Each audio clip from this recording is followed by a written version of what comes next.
Level up your LA Kings experience with Vivid Seats Elite Seats. All the on-ice Kings action with even more exclusive access and rewards. Enjoy great seats to the game in Section 103 along with Yamava Club access and parking included with your purchase. Plus, get a free Team LA Kings shop item at the game.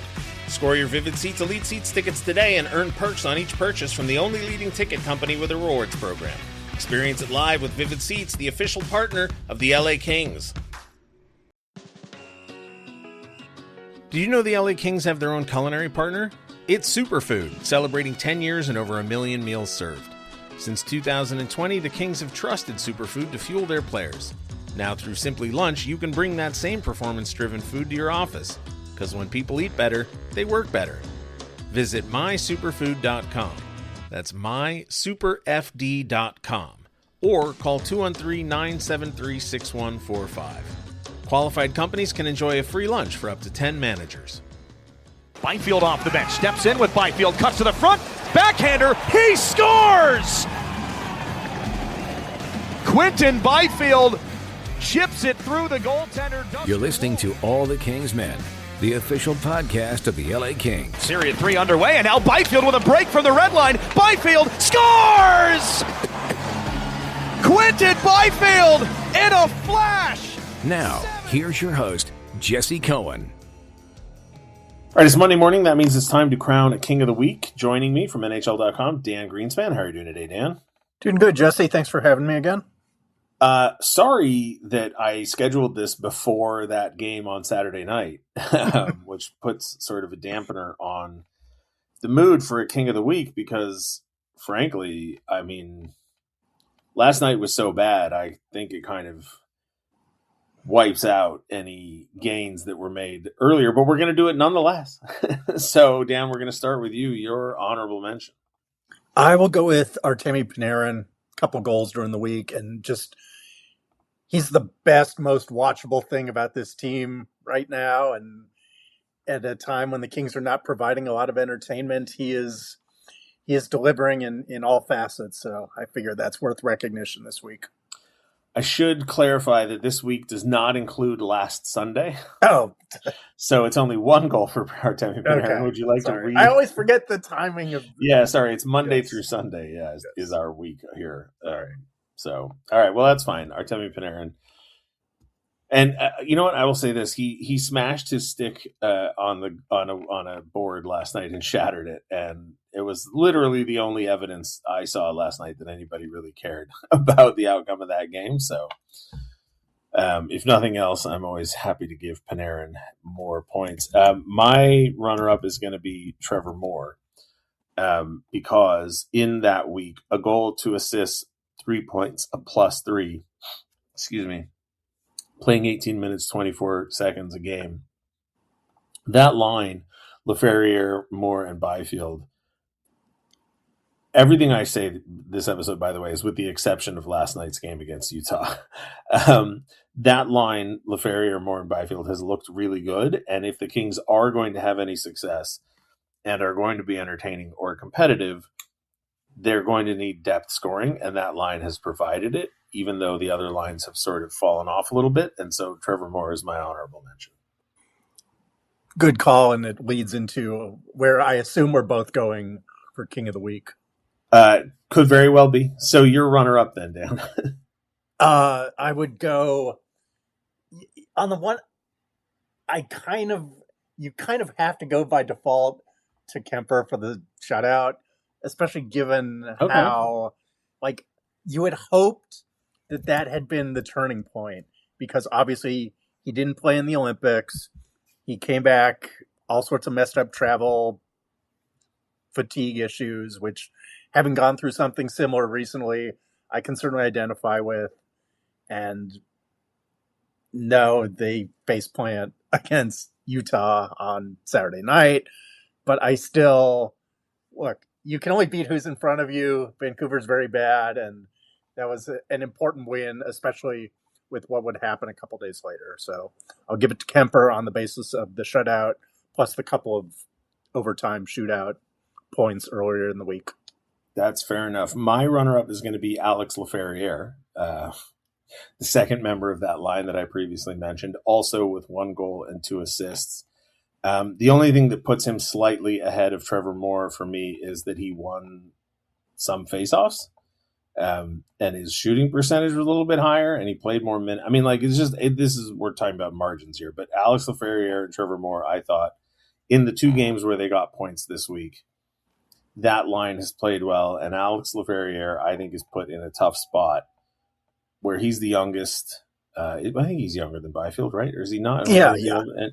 But either way, he's the youngest in his career, if not the youngest in years on the planet, and just goes out and does what's asked of him, and is putting up points at the right time of the year, and finally allowed to sort of play the role that I think he was suited for and drafted to play. And he's my runner-up. So then this is maybe the fastest King of the Week we've ever done. Dan, you're King of the Week then. Quinn Byfield. And I suspect Same. you were going the same direction. Yeah. Yeah, this is what everybody had kind of been hoping for throughout the season, that it would obviously be a breakout year where he could build on what he did last year, maybe sort of become that 1B to Anze Kopitar's 1A. Better late than never. Ideally, you'd like to see him, carry this through the rest of the season and get them in the playoffs and assert himself there. But obviously a very productive week for him and his line, as you laid out.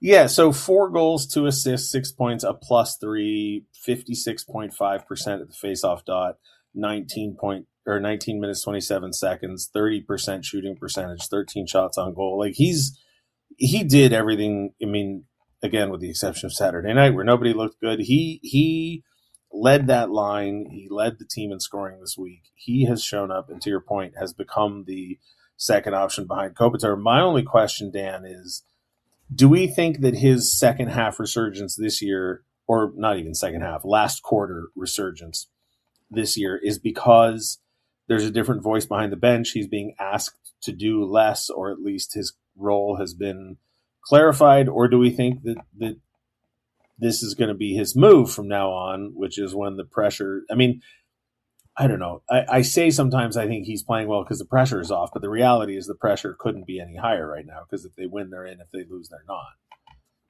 Yeah, I would hope that it's him having some stability. When he's been at his best, excuse me, it's been set role, set line, really given an identity and given the opportunity to play to that identity. And I think that DJ Smith's given him more of an identity than we saw, especially towards the end of Jim Hiller's coaching tenure here. And now he's got to build on it. Obviously, we think it's, unless they make the playoffs and go on a run, it's likely there will be a new head coach and probably a new style of play next year. Obviously, no Kopitar, so that will have a huge impact on where things stand for Quinn Byfield. Is he the de facto number 1 center going into next year? Do they make a big trade, make a big signing? There's a lot of uncertainty for Quinn Byfield, so to see him seizing the opportunity now, where there's still a little bit of stability and a little bit of runway, is key timing. I don't want to fall prey to recency bias, because it happened at the end of last year that he and Kevin Fiala teamed up and looked really, really good down the stretch. But he's playing so well with Moore and Laferriere that I'm tempted, whereas previously I would have said, no, you have to play Byfield in between Kempe and Panarin next year. Now I'm like, well, I don't know. Now, unfortunately, Kuzmenko and Fiala are out, so we have no idea how things would change with them in the lineup. We don't know if Kuzmenko will be back. Fiala is under contract. But given how well Moore, Laferriere, and Byfield are playing, I'm tempted to say, well, keep that line as a line. If you're going to run back some version of this roster, I'm inclined to say keep that line together. But like I said, between injuries and guys who are leaving through retirement and free agency, it's hard to know who's going to be back. It's, we don't even know what the coaching situation is going to be. So, I mean, it's hard to say, but I don't know. I think that line plays really well together. Yeah, I for whatever reason, Trevor Moore he matches and meshes with his center so well during his time here in Los Angeles. Obviously, he and Deneau for so long was an incredible 1-2 punch, and whoever slotted in with them tended to work out really well. And I just think he's got a lot of intangibles and parts of his game that mesh really well with whoever he's asked to play with. And so I think he's really helping out. And LaFerriere, I think he has a good sense of what he is as a winger. And so that really can help out Quinn Byfield. The other thing to remember is, look, COVID completely messed up what would have been Quinn Byfield's trajectory and path to the NHL. Mm-hmm. You know, he was able to come into the AHL a lot sooner than he would have otherwise. He was able to play NHL games a lot sooner than he would have otherwise.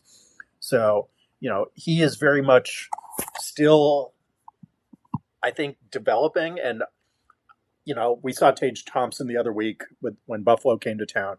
And, it took him a while as a bigger center to figure out his game. And I still think that potential, that possibility is there for Quinn Byfield. And I look on Reddit and a few things here and there, and you see, let's trade Byfield.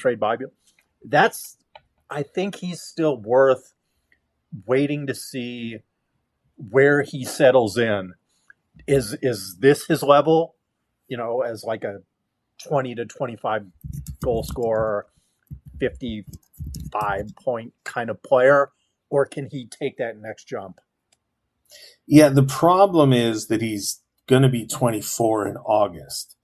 And so the idea of potential, we're at the tail end of potential. Yeah. Like if they do what you suggest and I'm on board with it, then next year he is what he is. There's no more potential. Like last year he finished with 31 points in the final 32 games or something like that. And it was like, oh my God, okay, this is it.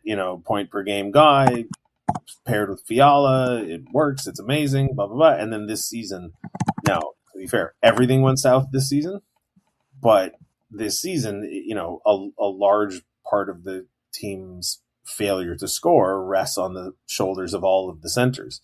Deneau didn't have any goals. Byfield didn't have. At some point, it was a month or two into the season, I think all four centers had combined for like 2 or 3 goals. And I think Hanche Kopitar had all of them. So, yeah, you're right. But at some point, potential runs out and you just are what you are. Now, they have Byfield under contract for a few more years. So regardless of what he is, they have the ability to stick with it or not. And I do agree with you. And I've said time and time again, I think he is the kind of player that takes a while to evaluate and incorporate lessons before mastering them and moving on to the next quantum leap of his evolution. But at some point, you are what you are. So I don't know. Either way, congratulations, Quinn Byfield, this week's King of the Week.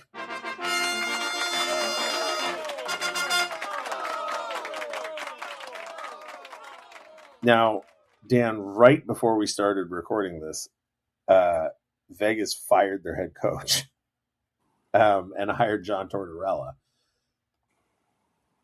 The hockey fans of a certain vintage will recall that the New Jersey Devils did this. Was it like 1999, I think, or the 1999? That sounds right. I'm sure if I look it up, we can. Yeah, they fired. I think they fired. I don't remember who the coach was. I think they promoted Larry Robinson. And I think it was about this close to the playoffs, maybe slightly closer, but it was somebody said like, oh, I've never seen this happen before. And I was like, oh, it was 8 games. Okay. March 23rd, 2000, the New Jersey Devils fired coach Robbie Ftorek. That's who it was, former Kings head coach. Robbie Ftorek, and promoted Larry Robinson. Now, they won the Stanley Cup that year. Yeah. So, it worked out. And my recollection is that they did it again the next year, but I could be wrong. So I'm looking. They in 2000, 2001, they went to the Cup final and lost. Mm-hmm. And then in 01-02, they fired Larry Robinson. Looks like with about 30 games remaining or so. Okay, it's not quite as close, but yeah, they tried the same trick. Yeah, I'm looking at it right here. Yeah, they hired Larry Robinson March 23rd, 2000, fired him January 28th, 2002. Kevin Constantine lasted until June.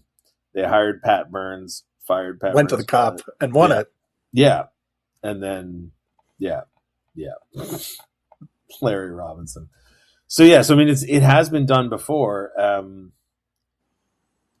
but I guess the short term question for Kings fans has to be: does firing Cassidy and replacing him with Tortorella, do we now expect Vegas to come out of their slump and start? Because they only have however many games left as well.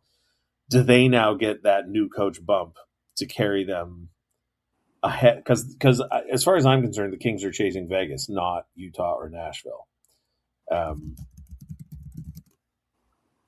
Does Vegas's bravado, courage, whatever you want to call it, to fire their coach with 9 games left, or 8 games left, excuse me, does that mean that they now are going to get that new coach bump and put themselves out of reach of the teams behind them?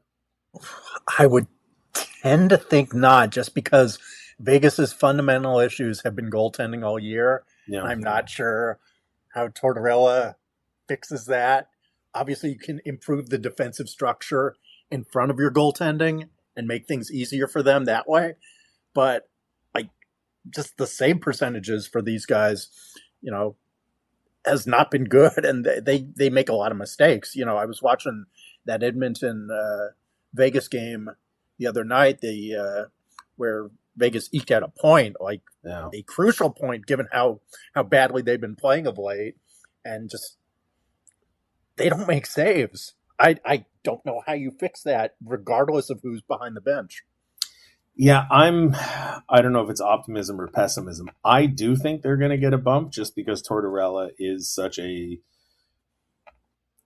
unique personality unto himself. I just have to believe that he'll come in, and even if it's just for 2 or 3 games. Yeah, which might be all they need. Well, exactly. There's not enough time for it to matter whether or not it's going to last or if it's just a short thing, because honestly, if they make the playoffs and lose to Edmonton or somebody else in the first round, I think for their purposes, it kind of doesn't matter. They just need to make the playoffs to keep being Vegas. And the Pacific Division is so crazy this season that if they're one of the teams on the outside, that's like a double mark. And I just think Tortorella will come in and no nonsense. They'll win a couple under him, and that'll be enough because, I mean, they have 80 points at the time of this recording. The Kings have 76. Seattle's got 75. Winnipeg has 74. LA's the only team that can catch them with 2 wins. Seattle's got to go through Utah, who has 82. So, I mean, in order for Seattle or Winnipeg to challenge for a spot that Vegas might hold, LA has to pass them in the standings. So multiple layers have to happen for those other teams to catch them. I suppose San Jose could catch them, but at this point, San Jose's got 73 points. Vegas has 80. It doesn't seem likely. So I don't know. I was caught completely off guard, Dan. You yourself said you had to double check to make sure it was real. Yeah, it was one of those where it's like the Doncic trade. It's like, yes, is this the actual person? Yeah, did somebody get hacked? Is this Frank Saravelli? Yeah, or Blob McKenzie? It was I saw it from Vegas's own socials, and it's like, wait, did you get hacked? Right. There's some shady crypto scheme coming in the following tweet, but yeah, that was a shocker. Then again, they've been so lousy since the Olympic break. It's like at some point the coach is under threat, and like you've said quite a few times, whether it's on here, on your own post-game shows, what have you, Vegas is all in. They've got to make the playoffs. The Pacific is so lousy. You think that once they're in, they have a decent chance of getting out of it, and they spend all this money, they spend all this draft capital. go for it. You know, Yeah, and I the only mean, thing you can honestly, change at like this point in the season is the coach. trying to handicap the Western Conference playoffs, I would think is sort of impossible because, like, okay, Colorado will likely win the West. Dallas and Minnesota in the second round, who knows? Like, that's a brutal matchup. And then anybody could finish anywhere in the Pacific, and I would believe it. But even if even if the playoffs ended today and it was Anaheim against Nashville, Utah against Colorado, Edmonton against Vegas, I don't know. We've seen weirder first round upsets than Colorado losing to whoever they go up against in the first round, right? Like that year that Boston set the record and lost in the first round. Well, I mean, for years it used to be the President's Cup winner would always go out in the second round, and then we saw the past few years it's been they can't even get out of the first round. Right. So I mean, everybody. There's something to be said if you're front running and piling up all those wins at the start of the year, and then you tail off, because I think since about pretty much the start of the new year, they're basically like a 500 team in terms of actual record.